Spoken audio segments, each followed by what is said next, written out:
दोस्तों, मेरा नाम है झिलमिल और आज का हमारा टॉपिक है रिवॉल्यूशनरी एक्टिविटीज़ इन महाराष्ट्र। जैसे कि पिछले वीडियो में हमने पढ़ा था कि बंगाल में किस तरह की क्रांतिकारी घटनाएं जो थी, क्रांतिकारी आंदोलन जो थी वो हुई थी। तो आज हम पढ़ेंगे महाराष्ट्र में किस तरह की क्रांतिकारी घटनाएं जो थी, किन किन लोगों ने उसमें पार्टिसिपेट किया था, उन सब के बारे में आज हम देखेंगे इस वीडियो में। तो शुरुआत करने से पहले बोलते हैं जय महाराष्ट्र। तो बात है 1879 की। तो 1879 में जो अबॉर्टिव एक्टिविटीज़ हुई थी उस दौरान टेलीफोन वायर्स जो थी, अबॉर्टिव एक्टिविटीज़ को शो करने के लिए जो टेलीफोन वायर्स थी उसको कट कर दिया गया। क्योंकि देखो, रिवॉल्यूशनरी क्रांतिकारियों का एक ही मोटिव था कि डायरेक्टली अटैक नहीं करेंगे, अंग्रेज़ों में डर फैलाएंगे। तो डर फैलाने के लिए उन्होंने कभी तो डकैतीज़ करने स्टार्ट किए थे, कभी कभी अनपॉपुलर ऑफिशियल्स को मारने स्टार्ट करे थे और कभी कभी जो अबॉर्टिव एक्शंस करने लगे थे। तो उनमें से एक अबॉर्टिव एक्शन था कि उन्होंने टेलीफोन वायर्स कट कर दिए थे। The first of the revolutionary activities here was the organization of Ramosi Peasant Force by Vasudev Balwant Pharke in 1879, which aimed to rid the country of the British by instigating an armed revolt by disrupting the communication lines. Communication lines को पूरी तरह से cut करके एक तरह से revolt की घोषणा करने का सबसे पहला प्रयत्न जो था वो किसने लिया था? वो लिया था वासुदेव बलवंत फड़के ने। और उस ऑर्गेनाइजेशन का नाम क्या था? Ramosi pheasant force. Ramosi pheasant force गठन किया था वासुदेव बलवंत फड़के ने, जिसमें उनके साथ और भी कई लोग थे। ये थे वासुदेव फड़के और इन्होंने टेलीफोन वायर्स जो थी वो डिस्कनेक्ट करके एक तरह से जंग का ऐलान कर दिया था। It hoped to raise funds for its activities by conducting dacoities and it suppressed prematurely. तो यहाँ पे जैसे कि मैंने बोला कि ये सारी गतिविधियाँ करने के लिए, लोगों को इकट्ठा करने के लिए, क्रांतिकारियों के अंदर जो है टाइम टू टाइम स्पीचेस देने के लिए उनको पैसों की ज़रूरत थी, आर्म्स खरीदने के लिए उनको पैसों की ज़रूरत थी। तो ये पैसे उनको कहाँ से मिलती थी? जो ब्रिटिश ऑफिसर्स थे, चाहे वो ट्रेन से अगर कोई माल गुड्स वगैरह लेके जा रहे हो या फिर ब्रिटिश के जो खजाने हैं उनको लूट लिया, ब्रिटिशर्स के हाई ऑफिसर्स के घर में जाके लूट लिया, तो डकैतीज़ करके वो फंड्स इकट्ठा करते थे। तो सबसे पहला क्वेश्चन जो प्रीलिम्स पॉइंट ऑफ व्यू से इंपॉर्टेंट है, महाराष्ट्र की क्रांतिकारी आंदोलन में जो सबसे पहला पीजेंट फोर्स था, जो फोर्स था जिसका नाम था रमोसी पीसेंट फोर्स और इसको लीड किया था वासुदेव बलवंत फड़के ने। It was in 1879। बट ये जो था इनमें कुछ फ्लॉज थी, क्योंकि इन्होंने इनके एक तो नंबर्स कम थे, लोग ज़्यादा थे नहीं, और arms and ammunitions and tactics in compare to the British वो उनका इतना नहीं था। जोश, ज़ील, एंथुसियाज्म बहुत था लेकिन प्रॉपर स्ट्रैटेजी नहीं था, जिसकी वजह से ब्रिटिशर्स ने उनको सप्रेस कर दिया। अब बात करते हैं 1890 की ओर। ये जो आइकॉनिक लीडर है तिलक महाराज, आपको मैंने पिछले वीडियोस में भी बताया था कि किस तरह से उन्होंने जो एक्सट्रीमिस्ट और मॉडरेट्स के बीच में जब दरार पड़ने स्टार्ट हुए थे तो किस तरह से तो तिलक महाराज थे वो जगह जगह जाके, चाहे वो शिवाजी फेस्टिवल्स हो, चाहे वो लैंटर्न्स वाला जो मेला हो वहाँ पे हो, लोगों को जागरूक करते थे, अवेयरनेस करते थे, एक एक मास को इन्वॉल्व करते थे। अगर आपके पास कभी टाइम हुआ तो तिलक महाराज की जीवन गाथा जो है वो फ्री में मिल जाती है, PDF डाउनलोड करके पढ़िएगा तो आपको इतना ज़्यादा इंस्पिरेशन लगेगा, कोई और मोटिवेशनल सेशन देखने की ज़रूरत ही नहीं पड़ेगी। इतने ज़्यादा हाई एनर्जेटिक पर्सन थे वो कि दिन में कम से कम 12-13 घंटे का लोगों को कंटिन्यूअसली लेक्चर्स देते थे, जगह जगह विजिट करते थे, पूरे मासेस को अवेयर करते थे, इस तरह की एक्टिविटीज़ चलाए थे। और उन्हीं के कुछ डिसाइपल्स थे जिन्होंने जो आगे की क्रांतिकारी गतिविधियाँ थी, जब तिलक महाराज को सेडिशन केस में भेज दिया गया तो आगे के उन्हीं के जो डिसाइपल्स थे उन्होंने चलाई थी महाराष्ट्र में। उस दौरान महाराष्ट्र में जो था वो प्लेग चला हुआ था। जैसे अभी हम लोग एपिडेमिक से गुजर रहे हैं कोविड-19 के, उस ज़माने में एक एपिडेमिक छाया हुआ था, plague. It was a very deadly epidemic. तो उस ज़माने में जो था वो अंग्रेज़ सरकार जो थे अपनी पावर्स का, कि एपिडेमिक्स प्रिवेंशन एक्ट एक पावर्स का नाजायज़ फ़ायदा उठाते थे इस एपिडेमिक प्रिवेंशन के चक्कर में। औरतों के साथ, महिलाओं के साथ, बच्चियों के साथ गलत व्यवहार करते थे, फिर किसी के भी घर में घुस जाते थे, तलाशी ले लेते थे, तो बहुत ज़्यादा मतलब बहुत बुरा करते थे। जब प्लेग से जूझ रहा था, instead of helping the masses, the British सरकार वाज डूइंग टॉर्चर्स। जो महिलाओं के साथ बहुत दुर्व्यवहार करते थे, किसी के भी घर में घुस जाते थे, फिर बहुत मतलब ईव टीजिंग वगैरह होता था, मॉलेस्टेशंस होते थे, तो इस ज़माने में बहुत ज़्यादा तो होता था।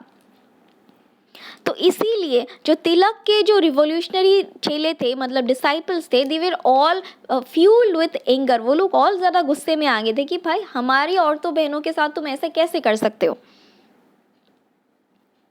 During the 1890, Tilak propagated a spirit of militant nationalism, including use of violence through Ganpati and Shivaji festivals and his journals Kesari and Maharatta.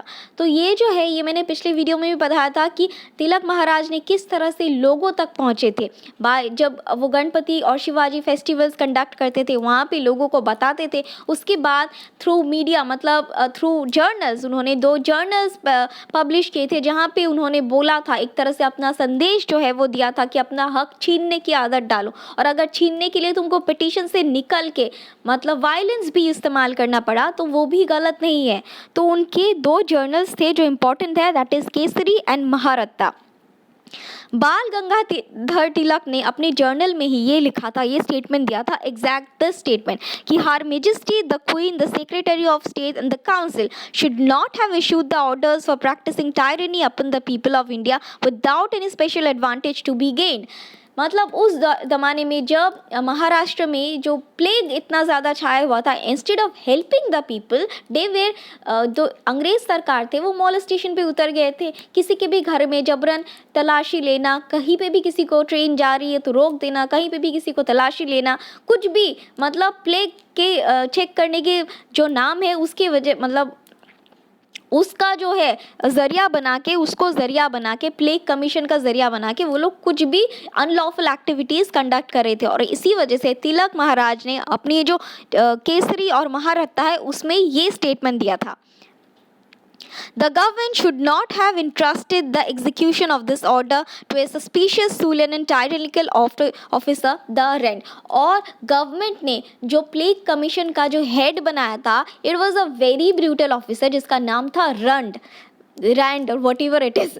तो ये जो है इनको, he was a very brutal officer, he was a very characterless officer. तो वो हमेशा से मतलब औरतों के साथ बहुत दुर्व्यवहार करते थे, और उनको एक तरफ से गवर्नमेंट ने इतनी ह्यूज पावर दे दी थी ये प्लेग कमीशन की हेड बना के। तो तिलक महाराज ने अपनी ये जो जर्नल्स थे केसरी एंड महारत्ता, उसमें इनके बारे में बहुत ज़्यादा आर्टिकल्स मेंशन किया था कि ये गलत बंदा है और इस बंदे के अंदर गलत पावर्स दी गई है, जो अंग्रेज़ सरकार है वो गलत कर रही है। तो इन सारे आर्टिकल्स को पढ़ के, तिलक महाराज की स्पीचेस को सुन के तो जागरूक हो गए उनके 3 डिसाइपल्स, जिनका नाम था चपेकर ब्रदर्स। और उन्होंने, जैसे तिलक ने बोला कि ये रंड जो है ये बहुत गलत कर रहे हैं, हमारे औरतों बहनों के साथ गलत कर रहे हैं और ये लूट पीट रहे, अपने पावर का नाजायज़ फ़ायदा उठा रहे, तो ये जो 3 यूथ थे, 3 ब्रदर्स थे जो ब्राह्मण फैमिली में पैदा हुए थे, चपेकर ब्रदर्स, उनमें भर गया एकदम ही ज़्यादा जोश, and they said we will murder Rand, हम ये नहीं सहने देंगे, वी विल मर्डर रैंड। तो उन्होंने जो है प्लेग कमीशन के जो चीफ थे, murdered plague commissioner of Poona Rand and one lieutenant Ayerst in 1897। तो उन्होंने, ये जो चपेकर ब्रदर्स थे, 3 ब्रदर्स थे बेसिकली, बहुत सारे बुक्स में 2 चपेकर ब्रदर्स है लेकिन 2 नहीं थे, ये 3 चपेकर ब्रदर्स थे। इन्होंने ये जो प्लेग कमिश्नर थे रैंड और उनके साथ उनके एक असिस्टेंट जिनका नाम था लेफ्टिनेंट आयर्स, उनको मर्डर कर दिया, गोली मार दी। दामोदर हरी चपेकर, बालकृष्ण हरी चपेकर एंड वासुदेव हरी चपेकर, ये 3 चपेकर ब्रदर्स थे। देखिए, कुछ लोगों ने हमारे लिए, हमारी रिस्पेक्ट करने के लिए अपनी जान दे दी, तो इसीलिए बहुत ज़रूरी है कि उनके बारे में एटलीस्ट उनके नाम आप जानो। बुक में 2 नाम लिखे हैं लेकिन 2 नहीं थे, 3 थे। Were the Indian revolutionaries from the Maharashtra who carried out assassinations of the British officer W.C. Rand। तो ये जो 3 चपेकर ब्रदर्स थे जिनके नाम थे दामोदर हरी छपेकर, बालकृष्ण हरी छपेकर एंड वासुदेव हरी छपेकर, इन्होंने रान का एसोसिएशन मतलब इनको गोली मार के इनकी हत्या कर दी, कहानी खत्म।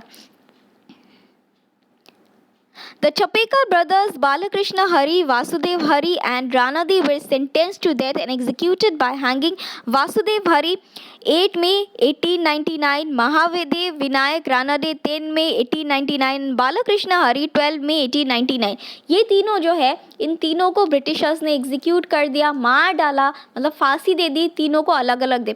ये तीनों बच जाते अगर हमारे मतलब इन्हीं के दल के एक मेंबर ने, जो जिनका नाम था ड्रेविड, उन्होंने ही इनकी इन्फॉर्मेशन दे दी थी। एक जो था वो on the spot he Britishers ने पकड़ लिए थे, लेकिन दो भाई जो थे वो भागने में सक्षम हो गए थे। लेकिन उनमें से ही एक इन्फॉर्मर थे ड्रेविड, जिन्होंने ब्रिटिशर्स को बता दिया कि भाई ये है तुम्हारे दो बंदे और छपेकर ब्रदर्स। तो उन्होंने उनको पकड़वा दिया और ब्रिटिशर्स ने उन दोनों को भी हैंग कर दिया और फांसी दे दी। अब बात करते हैं महाराष्ट्र के और एक क्रांतिकारी के बारे में, जो बाद में भी, जो अब्रॉड में भी उन्होंने अपनी जो क्रांतिकारी गतिविधियां हैं वो चलाई, जिनका नाम था वीर सावरकर।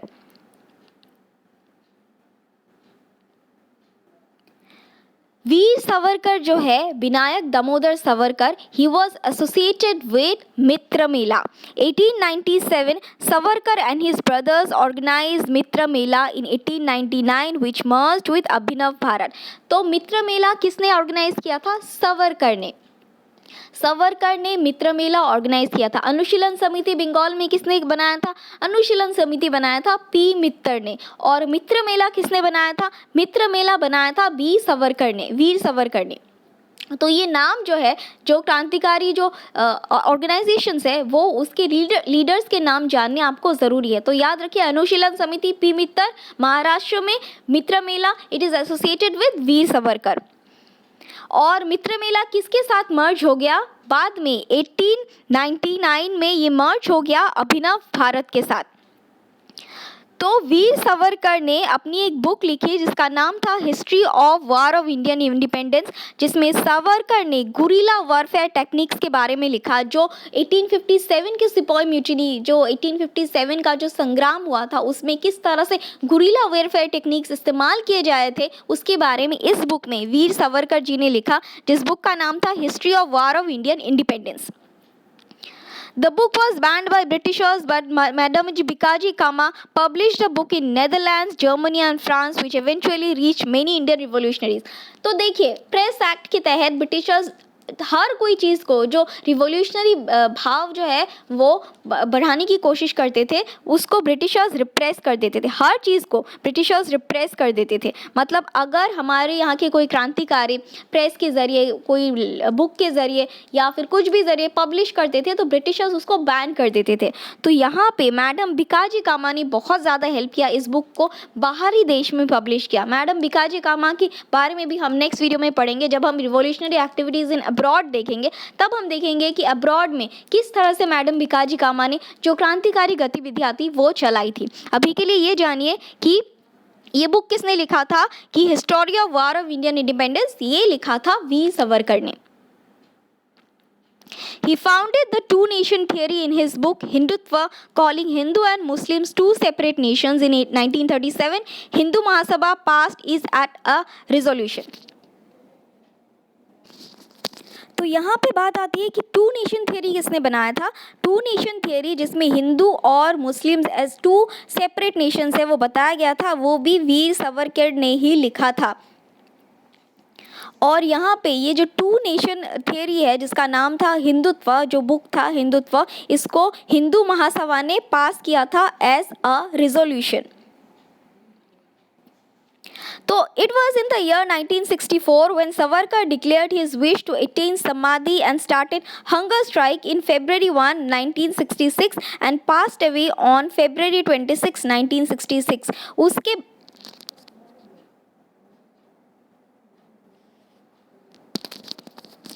वीर सावरकर जो है वो इंडिया के लिए इतना ज़्यादा संग्राम लड़ने के बाद उन्होंने 1964 में जब इंडिया इंडिपेंडेंस आज़ादी ले लिया था, तब उनको लग गया था कि भाई मेरा जो मकसद था कि हमारे देश को आज़ादी दिलाना, वो मैंने दिला दिया, अब मैं मोक्ष की ओर चला जा रहा हूँ। तो वो समाधि ले लिया और उन्होंने अपनी प्राण जो है वो त्याग दिया on February 26, 1966। In 2002, Port Blair Airport in Andaman and Nicobar Island was renamed after Veer Savarkar international airport. तो पोर्ट ब्लेयर का जो इंटरनेशनल एयरपोर्ट है, it is named after Veer Savarkar as Veer Savarkar international airport. देखिए इन्होंने हमारे लिए इतना ज़्यादा करा, मतलब इन्होंने इतनी ज़्यादा जो है क्रांतिकारी आंदोलन लगाए, हमारे लिए इतना ज़्यादा फाइट किया, तो ऑब्वियसली इनके बारे में जानना हमको बहुत ज़्यादा ज़रूरी है। Not because we are an UP aspirant, but because we are a citizen of India. So being an Indian, we ought to know, instead of knowing our Bollywood actors and actresses, so called actors, आप इनके fan बनो जिन्होंने सच में हमारे लिए कुछ किया है, जिनकी वजह से आज आप और हम पढ़ पा रहे हैं, एक डेमोक्रेटिक कंट्री में सांस ले पा रहे हैं। अब बात करते हैं नासिक कॉन्स्पिरेसी केस के बारे में। Abhinav Bharat Society was launched in 1904 by V.D. Savarkar.